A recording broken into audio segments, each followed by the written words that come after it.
여기 서울중앙지검에 저는 수사관입니다. 저희가 얼마 전에 금융범죄 사기단을 검거했어요. 그리고 그 사건 현장에서 다량의 대포통장, 유조신분증, 체크카드 이런 거 압수하게 됐는데 이 중에서 명의로 된 은행하고 은행 통장이 발견돼서 연락드렸습니다. 불법 통장으로 사용되면서 다수의 피해자가 발생되었어요. 범죄에 가담됐다며 당장 조사를 받으라고 압박하는 이 통화, 보이스피싱 전형적인 수법이죠. 원익께서는 이번 사건에 함께 가담한 가해자 신분인지 아니면 명의 도용을 당하신 피해자 신분인지 이거 조사를 받으셔야 하는데요. 상대방의 불안감을 이용해 결국 돈을 빼앗는 경우가 많은데요. 충북 청주시에 사는 60대 이 여성도 마찬가지였습니다. 홀로 생활하는 이 여성은 카드가 도용됐다며 2차례의 전화를 연이어 받습니다. 검사와 금융감독원 직원이라고 밝힌 이들은 이 여성이 범죄와 연루됐다고 말합니다. 3개월 연체됐다 그래갖고 전화를 눌렀더니 좀 있다가 바로 금융감독원이라고 하면서 그 카드가 동영이 돼갖고 한 10명이서 지금 피해를 보고 있다고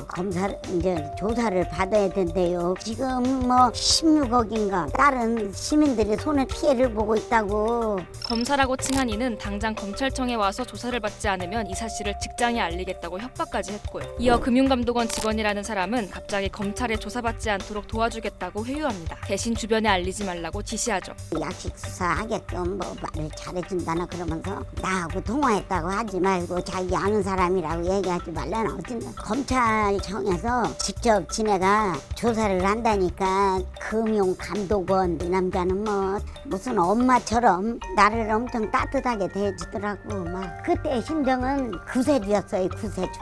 얼마나 친절한지 나는 구세주 같더라고. 기존 보이스피싱과 다를 바 없지만 이 사건 다른 점이 하나 있어요. 계속적인 압박을 가해 피해자를 극도의 불안 상태로 몰아넣은 뒤 도움의 손길을 내미는 겁니다. 이 사건은 진화된 양상이 보이는 것 같은데요. 공범들이 도와줄 것처럼 피해자의 신뢰를 얻고 또 이를 이용해서 돈을 편취한 것은 기존의 보이스피싱에서는 보이지 않았던 패턴으로.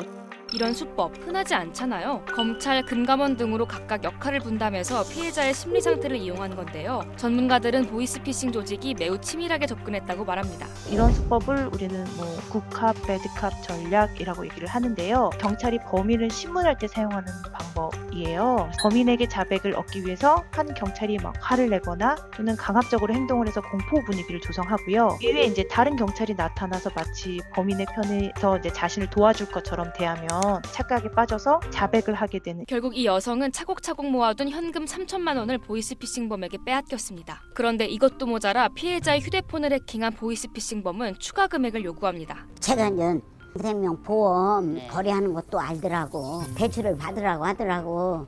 그것까지도 해야 된다고 시키는 대로 하니까 돈이 금방 내 통장으로 2천만 원 들어오더라고. 대출받은 돈까지 전달하려다 의심이 든 피해자는 인근 경찰서에 들리는데요. 그때 갑자기 휴대폰이 먹통이 됩니다. 보이스피싱범이 범행 흔적을 없애기 위해 휴대폰을 고장낸 것으로 추정됩니다. 내가 벌써 파출소에 가니까 그게 딱 끊겼더라고. 통화하고 이런 게 연락이 아예 안 돼. 전화를 해도 안 되고. 자신을 자책하며 소가리를 하던 이 여성, 한동안 주변과의 관계를 끊고 힘든 생활을 했다고 합니다.